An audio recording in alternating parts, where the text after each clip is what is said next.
जैसा कि तालमेल चिराता के विषय में चर्चा चल रही है,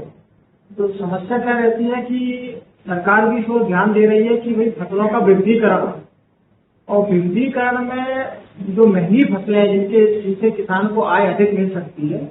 उन फसलों में कालमेल का एक प्रमुख स्थान है, क्योंकि इस फसल के ऊपर कीट व्याधि और इसकी समस्या कम रहती है, और इसकी जो मेडिसिनल वैल्यू है वो बुखार आना, आपका शुगर पेशेंट वगैरह इसके लिए जाता है। अब समस्या ये आती है कि किसी भी फसल को करने से पहले किसान ये इस बात का अध्ययन कर ले कि हम जो फसल लगाने के लिए जा रहे हैं उसका उचित बाजार कहाँ है, इसका उचित और अच्छा बीज हमें कहाँ मिल जाएगा। किसान को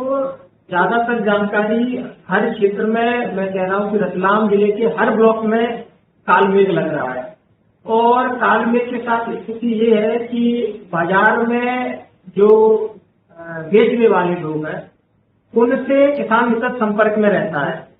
उसमें जो अन्य किसान भाई जो लगाना चाहते हैं वो बाजार में देखते हैं कि आज मार्केट 30,000 है, जैसे सोने का चलता है कि आज 1,55,000 है, आज 1,60,000 है। उसी प्रकार के किसान इसमें थोड़ी भयावह स्थिति स्वयं निर्मित कर रहे हैं। अगर वो किसी विक्रेता के पास जाते हैं, किसी किसान साथी से लेने के लिए जा रहे हैं, तो किसान साथी के साथ स्थिति ये आती है कि अरे कहीं ऐसा ना हो कि आज मैं बेच दूं और कल पता चले कि भाव 1,00,000 रुपए किलो हो जाए, या 1,00,000 रुपए क्विंटल हो जाए, या 4,00,000 रुपए क्विंटल हो जाए। तो उस स्थिति में किसान क्या घबरा जाता है, और बेचने वाला बेच नहीं पा रहा है और खरीदने वाला खरीद नहीं पा रहा है। और उस स्थिति में क्या होगा, जैसे ही सीजन निकल जाएगा वैसे ही पता चलेगा कि ये तो 7,000 8,000 रुपए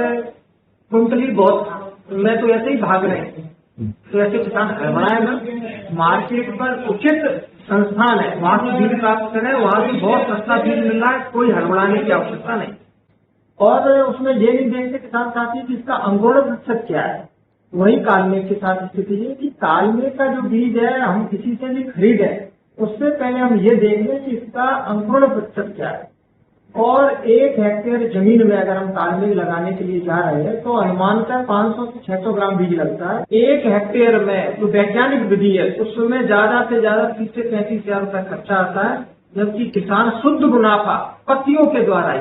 1,00,000 रुपए से लेके 1,25,000 तक, और बीज के द्वारा कम से कम 70,000 80,000 रुपए का उच्च श्रेणी का बीज प्राप्त